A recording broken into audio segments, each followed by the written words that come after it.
Good morning मेरे प्यारे बच्चों। आज हमारा विषय है तुलसीदास जी द्वारा रचित श्री रामचरितमानस के बालकांड से लिए गए राम लक्ष्मण परशुराम संवाद से संबंधित प्रश्न उत्तर, जो पाठ्य पुस्तक पर आधारित होता है। 4 नंबर का एक प्रश्न पूछा जाता है। तो आइए कुछ ऐसे प्रश्न हम लोग देखते हैं जो एक नहीं कई बार पूछे गए हैं। पहला प्रश्न है, परशुराम के क्रोध करने पर लक्ष्मण ने धनुष के टूट जाने के लिए कौन कौन से तर्क दिए? तो आंसर है बच्चों, बचपन में हमसे कितने ही धनुष टूटे, परंतु आपने उन पर कभी क्रोध नहीं किया।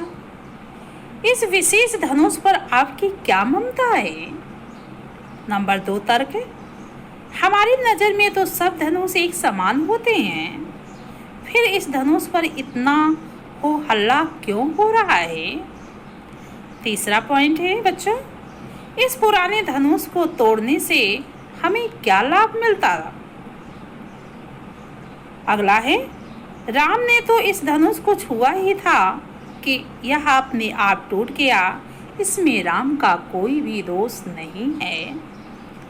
दूसरा प्रश्न है बच्चों, परशुराम के क्रोध करने पर राम और लक्ष्मण की जो प्रतिक्रिया हुई, उनके आधार पर दोनों के स्वभाव की विशेषताएं अपने शब्दों में लिखिए।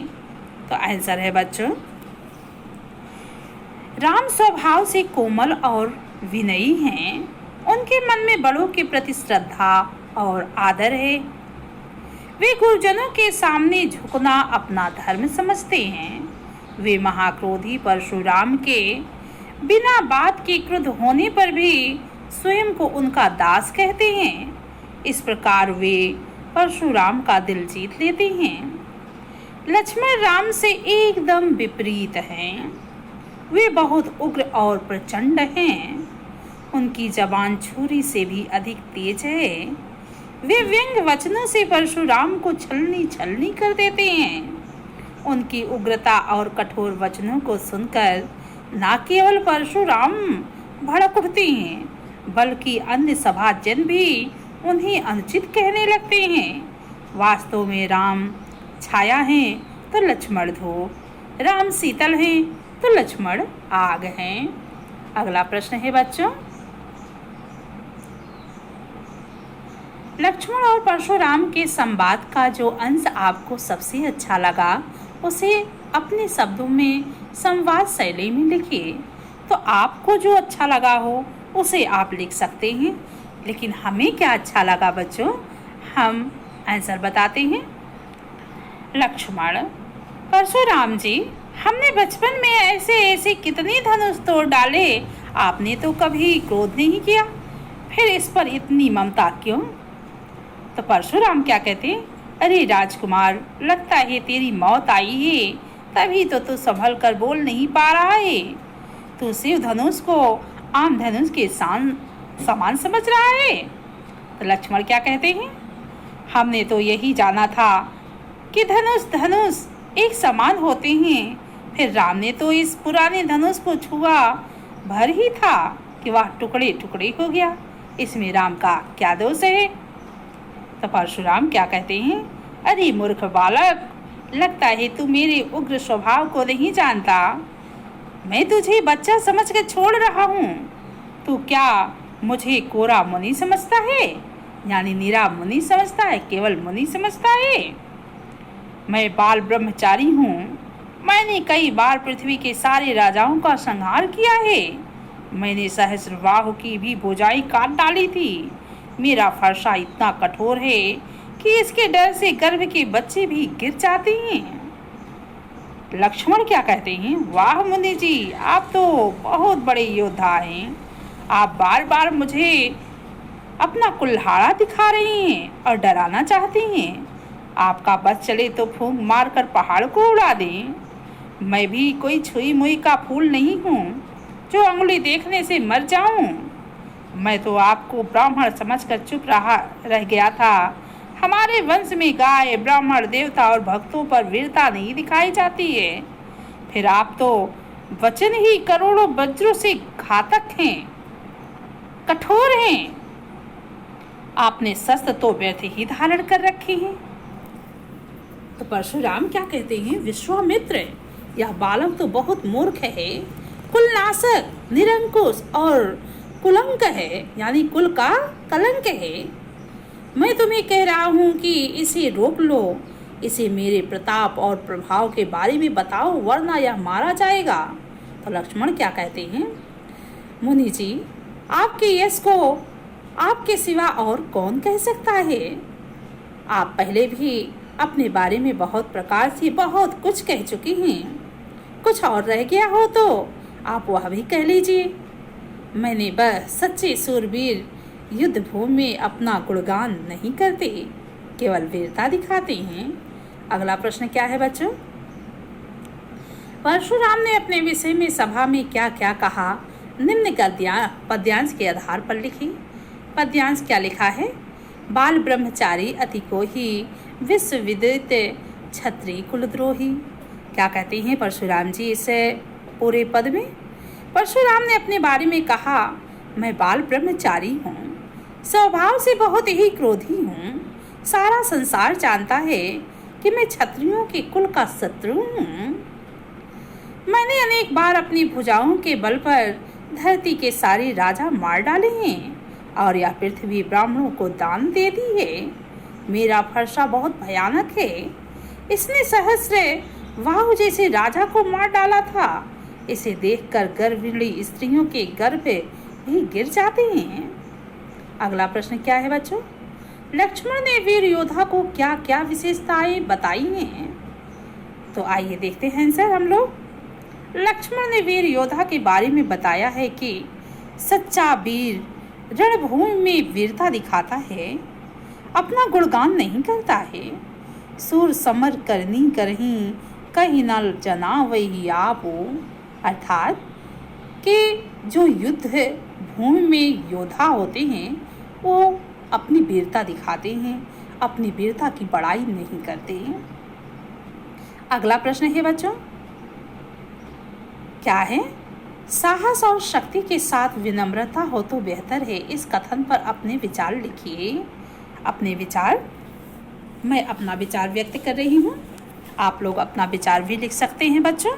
तो क्या है हमारा विचार, यह बात सत्य है कि साहस और शक्ति तभी तक अच्छे लगते हैं जब तक कि साहसी व्यक्ति विनम्र रहे। जैसे ही शक्तिशाली व्यक्ति उदंडता करता है या घमंड दिखाता है या बढ़ चढ़ करके बोलता है, वह बुरा लगने लगता है। परशुराम और लक्ष्मण दोनों के उदाहरण सामने हैं। परशुराम पराक्रमी हैं, किंतु उनका स्वयं को महापराक्रमी बाल ब्रह्मचारी क्षत्रिय कुल घातक कहना बुरा लगता है। जैसे जैसे वह अपनी कुठार को सुधारता है और वचन कड़े करता चला जाता है, वैसे वैसे वह हंसी का पात्र बनता चला जाता है। लक्ष्मण का साहस हमें भला लगता है, परंतु वह भी सीमाएं तोड़ देता है। धीरे धीरे वह बहुत उग्र, कठोर और उदंड हो जाता है। इस कारण सभी महासभाजन उसके विरुद्ध हो जाते हैं। लक्ष्मण की उदंड शक्ति हमें खटकने लगती है। दूसरी ओर रामचंद्र साहस और शक्ति के साथ विनम्रता का भी परिचय देते हैं, इसलिए वे सबका हृदय जीत लेते हैं। अगला प्रश्न है बच्चों, भाव स्पष्ट कीजिए। तो यहाँ पर इसका भाव देखने के लिए आप सभी को व्याख्या पढ़नी पड़ेगी, तो व्याख्या पढ़ लीजिएगा। 8वां प्रश्न है, पाठ के आधार पर तुलसीदास के भाषा सौंदर्य पर 10 पंक्तियां लिखिए। तो आइए हम लोग देखते हैं 10 पंक्तियां क्या हैं। यहाँ पर तुलसी पर रस सिद्ध कवि हैं। तुलसीदास जी क्या हैं, रस सिद्ध कवि हैं। उनकी काव्य भाषा रस की खान है। श्री रामचरितमानस में उन्होंने अवधी भाषा का प्रयोग किया है, जो कि मैंने पहले ही बताया है। इसमें चौपाई, दोहा शैली को अपनाया गया है। दोनों छंद गाने योग्य यानी गेय हैं। तुलसी की प्रत्येक चौपाई संगीत के सुरों में ढली हुई जान पड़ती है। उन्होंने संस्कृत शब्दों को विशेष रूप से कोमल और संगीतमय बनाने का प्रयास किया है। भाषा को कोमल बनाने के लिए उन्होंने कठोर वर्णों की जगह कोमल ध्वनियों का प्रयोग किया है। जैसे सलजम वाले सा की जगह छोटे सा यानी सपेरा वाला सा का प्रयोग, ड़ा की जगह ना का प्रयोग, कक्षा वाला छा की जगह छा का प्रयोग, या की जगह ई का प्रयोग उन्होंने किया है। आगे है, इस पूरे प्रसंग में व्यंग का अनूठा सौंदर्य है, उदाहरण के साथ स्पष्ट कीजिए। तो क्या है व्यंग का पूरा सौंदर्य बच्चों? परशुराम संवाद मूल रूप से व्यंग का काव्य है। व्यंग के सूत्रधार है वीर एवं वाक्पटु लक्ष्मण। उनके सामने ऐसा योद्धा है जिस पर धनुष बाण नहीं चलाया जा सकता।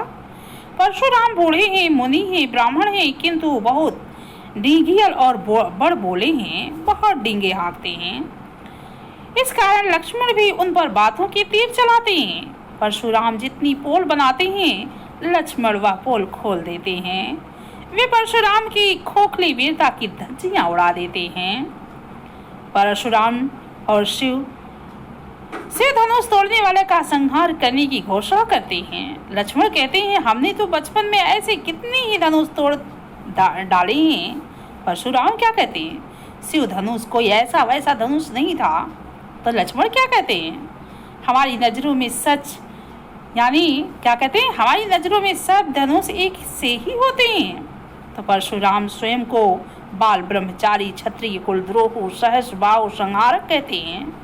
लक्ष्मण स्वयं कहते हैं वाह मुनि जी तो सचमुच महायोद्धा हैं। वे फूंक से ही पहाड़ उड़ा देना चाहते हैं, परंतु यहाँ भी कोई छुई मुई के पौधे नहीं हैं जिसे अंगुली देखने मात्र से ही सूख जाए और डर जाए। परशुराम विश्वामित्र को कहते हैं कि वे लक्ष्मण को उनकी महिमा का वर्णन करें, वरना यह मारा जाएगा। यानी कि विश्वामित्र जी परशुराम की महिमा का वर्णन करके लक्ष्मण को बचा ले, नहीं तो यह मारा जाएगा। तब लक्ष्मण व्यंग करते हैं और कहते हैं मुनि जी आपसे बढ़कर आपकी महिमा और कौन बता सकता है। अपनी गुण बताते बताते आपका पेट अभी नहीं भरा तो कह लो जितना कहना है। फिर सच्चे वीर युद्ध क्षेत्र में वीरता दिखाते हैं, बातें नहीं बताते हैं। परशुराम क्रोध में आकर के विश्वामित्र को कहते हैं कि मैं अभी इसे मारकर गुरु ऋण से उऋण होता हूँ। इस पर लक्ष्मण चोट करते हुए कहते हैं हा माता पिता का ऋण तो आप उतार चुके, अब गुरु ऋण भारी पड़ रहा है। लंबे समय से ना चुका पानी के कारण ब्याज भी बढ़ गया होगा। लाओ कोई हिसाब किताब करने वाले को बुलाओ, अभी मैं अपनी थैली खोलकर ऋण चुकाता हूँ। तो बच्चों इस प्रकार इस अंश व्यंग में से भरपूर है, यानी ये अंश जो है क्या है? व्यंग से भरपूर है। तुलसीदास ने सच ही कहा है लखन उतर आहुति सरिस भृगुवर कोप कृषाणो, अर्थात परशुराम जी आ गए तो लक्ष्मण के वचन उसमें घी का काम करने वाले हैं। आगे है बच्चों, निम्नलिखित पंक्तियों के प्रयुक्त अलंकार पहचान कर लिखिए। तो अलंकार पहचान करके लिखना है। बालक बोली बधो नहीं तो ही, इसमें अलंकार बा की आवृत्ति हुई है, बा और हा की आवृत्ति, इसलिए इसमें अनुप्रास अलंकार है बच्चों। दूसरा है कोटि कुलुसी कुलिस समय वचन तुम्हारा, कोटि और कुलुसी में का की आवृत्ति है, अनुप्रास अलंकार है। तुम तो कालू हाँक जनु लावा, जनु शब्द का प्रयोग हुआ है। जनु मनु जनो मनो जनु जानो ऐसे शब्द जहाँ पर आए वहाँ उत्प्रेक्षा अलंकार होता है। बार बार मोहि लाग बुलावा, बार बार शब्द का प्रयोग हुआ इसलिए पुनरुक्ति प्रकाश अलंकार है, क्योंकि एक शब्द का दो बार प्रयोग किया गया है। लखन उतर आहुति सरिस भृगुवर कोप कृषाणु, इसमें बच्चों क्या है? इसमें उपमा अलंकार है। सम का प्रयोग हुआ है, सरिस का प्रयोग हुआ है, तो इसलिए उपमा अलंकार है। सम और सरिस शब्द से ये पता चल रहा है इसमें क्या है? पहले वाली लाइन में सरिस यानी उपमा, दूसरी वाली लाइन में क्या है? रूपक अलंकार है। और उपमा अलंकार दोनों अलंकार है इसमें। आगे है बच्चों रचनात्मक प्रश्न। रचनात्मक प्रश्न जल्दी नहीं पूछे जाते हैं, फिर भी बता सकते हैं, लेकिन बहुत लंबे लंबे आंसर हैं, इसलिए इसे नहीं बताया जाएगा और कभी पूछा भी नहीं गया है रचनात्मक प्रश्न। हाँ, कुछ परीक्षा में अन्य प्रश्न पूछे जाते हैं, उसे बताया जा सकता है। जैसे कि ऐसे ऐसे प्रश्न होते हैं जो कहीं और से ही बनाकर पूछ लिए जाते हैं इसमें। तो 2-4 प्रश्न की बात हम कर लेते हैं, वो भी सुन लीजिए। इसमें हमने प्रश्न को ऐड नहीं किया है, जान लीजिए कि वो प्रश्न क्या हो सकते हैं। पाठ्येतर सक्रियात्मक प्रश्न हैं, आगे नीचे शब्दावली भी दी गई है, शब्दावली से भी पूछा जाता है। तुलसीदास की अन्य रचनाएं पुस्तकालय से लेकर पढ़ें, ये तो आप पढ़ सकते हैं, ये नहीं पूछा जाता है। और भी इसमें से कोई प्रश्न इस तरह से नहीं पूछे जाते। हाँ, एक प्रश्न मैं पूछ रही हूँ आप लोग से, इस पाठ से आपको क्या शिक्षा मिलती है, आपने इस पाठ से क्या सीखा है, तो ये आप बता सकते हैं अच्छे से आपने क्या सीखा। तो ध्यान से सुनिए, इस पाठ से हमें शिक्षा मिलती है कि क्रोध से बचो।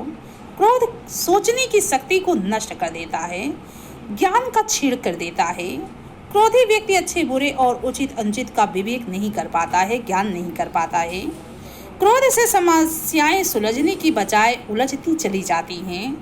क्रोधी व्यक्ति दूसरों को डराने धमकाने और अपना प्रभाव जमाने के चक्कर में डींगे हाँकता रहता है और फिर मुंह की खाता है, अर्थात उसे पराजय ही मिलती है। वह अपनी ही करतूतों से हंसी और अपमान का पात्र बन जाता है। यही सीख हमें परशुराम के व्यवहार से मिलती ही है, परंतु लक्ष्मण के व्यवहार से भी मिलती है। लक्ष्मण भी उग्र होते होते सबको खटकने लगते हैं और सभा में हाहाकार मच जाता है। आगे बच्चों एक प्रश्न और है जो कई बार पूछा गया है बोर्ड के पेपर में। लक्ष्मण अपने कुल की किस परंपरा पर गर्व प्रकट करते हैं? तो आप सभी ने सुना था कि लक्ष्मण को अपने कुल की कौन सी परंपरा थी जिससे उन्हें गर्व था। क्या था? लक्ष्मण के कुल की यह परंपरा है कि उनके यहाँ गाय, ब्राह्मण और ईश्वर भक्त देवताओं पर वीरता नहीं दिखाई जाती है। यदि गलती से इन तीनों का वध हो जाता है तो पाप लगता है। तो ऐसे पाप लगने पर उन्हें उनसे क्षमा मांगनी पड़ती है, उनके लिए यज्ञ दान किया जाता है। एक प्रश्न और है जो कई बार पूछा गया है, परशुराम लक्ष्मण को वध योग्य बताने के लिए क्या क्या तर्क देते हैं? ये प्रश्न हमने पहले भी किया है, लेकिन फिर से सुन लीजिए इस प्रश्न को। परशुराम लक्ष्मण के बारे में कहते हैं, यह मंद अर्थात मूर्ख है, स्वभाव से टेढ़ा है, यह अपने कुल का कलंक है, इसे किसी का डर नहीं है, किसी की शर्म नहीं है, इस पर किसी का नियंत्रण नहीं, यह तो महा अज्ञानी है।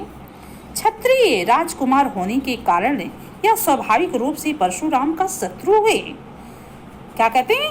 क्योंकि परशुराम क्या है? क्षत्रिय द्रोही हैं, क्षत्रियों के शत्रु हैं। सबसे बड़ी बात यह थी कि लक्ष्मण ने परशुराम की खिल्ली उड़ाई थी। इन सब कारणों से वे लक्ष्मण को वध के योग्य कहते हैं। बच्चों एक प्रश्न और है जो कई बार पूछा गया है। क्या है प्रश्न? कहो लखन मुनिशील तुम्हारा को नहीं जान विदित संसारा। इस पंक्ति में कौन सा व्यंग छिपा हुआ है? तो आइए हम लोग जानते हैं, इसको भी सुन लेते हैं। इस पंक्ति में यह व्यंग्य है कि परशुराम अपने महाक्रोध के लिए सारे संसार में प्रसिद्ध हैं। शील तुम्हारा में वक्रोति है, प्रकट रूप से इसका अर्थ है तुम्हारा सद्भावपूर्ण व्यवहार। परंतु सद्भावपूर्ण व्यवहार की जगह वो व्यंग में, जैसे आप लोगों ने पढ़ा था सूरदास की कविता में कि बड़भागी गोपियाँ बड़भागी का यानी भाग्यशाली, भाग्यशाली की जगह उन्हें व्यंग में भाग्यहीन कह रही थी। वैसे ही यहाँ इन्हीं शील स्वभाव के बारे में कहते हैं, तो शील स्वभाव के बारे में व्यंग कर रहे हैं, यानी वक्रोति ही खिल्ली उड़ा रहे हैं यहाँ पर इनकी। आगे है बच्चों, परंतु लक्ष्मण ने जिस व्यंग से उन्हें यह कहा उसका स्पष्ट है कि परशुराम बहुत क्रोधी और उद्धत हैं, बहुत ही गलत प्रवृत्ति के हैं, यानी क्रोधी प्रवृत्ति के हैं। आगे है कुछ पंक्तियों में व्यंग छिपा हुआ है। जो पंक्तियां हैं, पुनि पुनि मोही दिखावे कुठारा, यानी प्रश्न इस तरह से पूछा जा सकता है तो कि परशुराम के प्रति लक्ष्मण के किन्हीं दो व्यंग्योक्तियों का अर्थ स्पष्ट कीजिए, यानी व्यंग्य किए गए पंक्तियों का अर्थ बताइए। तो अर्थ तो आपने पहले ही पढ़ लिया है, सुन लिया है, तो पंक्ति हम बता देते हैं आप लोग को।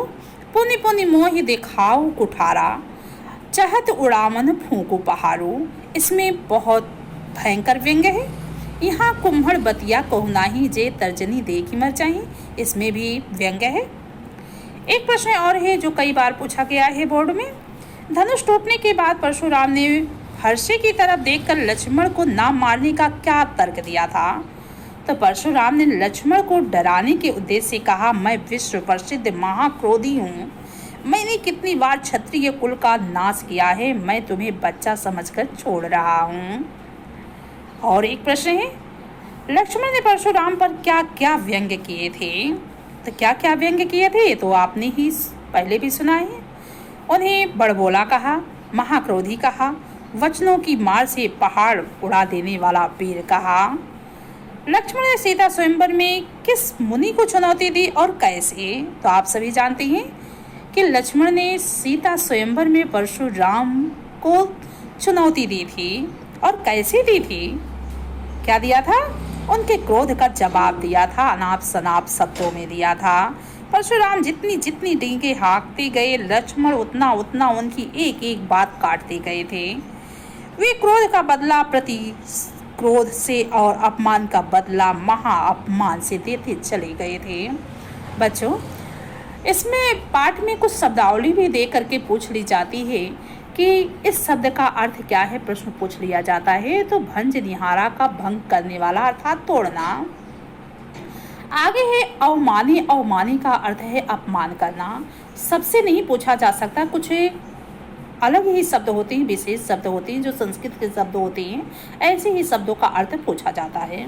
परशु यानी फरसा अर्थात कुल्हाड़ी धारण करने वाला परशुराम। और महिदेव, महिदेव का अर्थ है ब्राह्मण। अर्भक, अर्भक मिस होता है बच्चा। तो इस तरह से शब्दावली पूछी जा सकती है, ऐसी शब्दावली जो संस्कृत शब्दों से युक्त होती है।